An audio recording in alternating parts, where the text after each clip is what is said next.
மாநில அரசின் நிதி நிர்வாகத்தில் தன்னிச்சையான மற்றும் பாரபட்சமான கட்டுப்பாட்டை செயல்படுத்தி மாநிலங்களின் குரல் வலையை நெரிப்பதாக கூறி மத்திய அரசு மேற்கொள்ளும் நடவடிக்கைகளை எதிர்த்து உச்சநீதிமன்றத்தில் முறையீடு செய்துள்ள கேரள அரசுக்கு தமிழக அரசு தனது முழு ஒத்துழைப்பை வழங்க தயாராக இருக்கிறது என கேரள முதல்வர் பினராயி விஜயனுக்கு முதல்வர் ஸ்டாலின் எழுதியுள்ள கடிதத்தில் என்ன கூறியிருக்கிறார், என்ன எழுதியிருக்கிறார் என்பதை பற்றி பார்ப்போம். மத்திய அரசு சில காலமாக மாநில அரசுகளுக்கு எதிரான நடவடிக்கையில் ஈடுபட்டு வந்தாலும் சில ஆண்டுகளில் நிலைமை மோசமடைந்திருக்கிறது. மாநிலங்களின் நிதி நிர்வாகத்தில் மறைமுக கட்டுப்பாடுகள் அகற்றப்பட வேண்டும் என்பதில் முற்போக்கான மாநிலங்களிடையே தெளிவான ஒருமித்த கருத்து உருவாகியிருக்கிறது.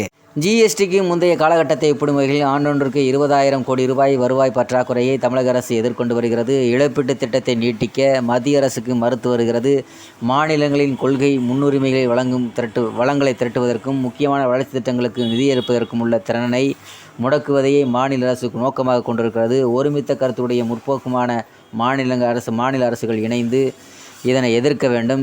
நிதி கூட்டாட்சி தத்துவத்தை பாதுகாப்பில் கேரள அரசு உறுதிப்பாட்டை தான் முழுமையாக ஆதரிக்கிறேன். இந்த விஷயத்தில் தமிழக அரசு தனது முழு ஒத்துழைப்பை கேரள அரசுக்கு வழங்க தயாராக இருக்கிறது. இந்த முக்கியமான சவாலை எதிர்கொள்ள கேரள அரசின் நடவடிக்கைகளோடு தமிழக அரசின் முயற்சிகளையும் ஒருங்கிணைத்து கொள்ள வேண்டும் என்று அந்த கடிதத்தில் குறிப்பிட்டிருக்கிறார் ஸ்டாலின். நாளை மறுநாள் கேரள அமைச்சரவை நடத்தும் போராட்டத்தில் திமுக பங்கேற்கும் என முதல்வர் ஸ்டாலின் அறிவித்திருக்கிறார். மேலும் அவர் கூறுகையில் கூட்டுறவு கூட்டாட்சி நிலைநாட்டி மாநில சுயாட்சி முழக்கத்தை பாஜகவால் ஒருபோதும் அணைத்துவிட முடியாது. நிதி நிர்வாகம் உள்ளிட்ட அனைத்து பிரிவுகளிலும் மாநிலங்களுடைய உரிமைகள் நிச்சயம் நிலைநாட்டப்படும். தெற்கில் நான் பினராயி விஜயன், கிழக்கில் மம்தா என குரல்கள்தான் வேறு தவிர கொள்கைகள் ஒன்றுதான் என்று முதல்வர் ஸ்டாலின் கூறியிருக்கிறார். நன்றி, வணக்கம்.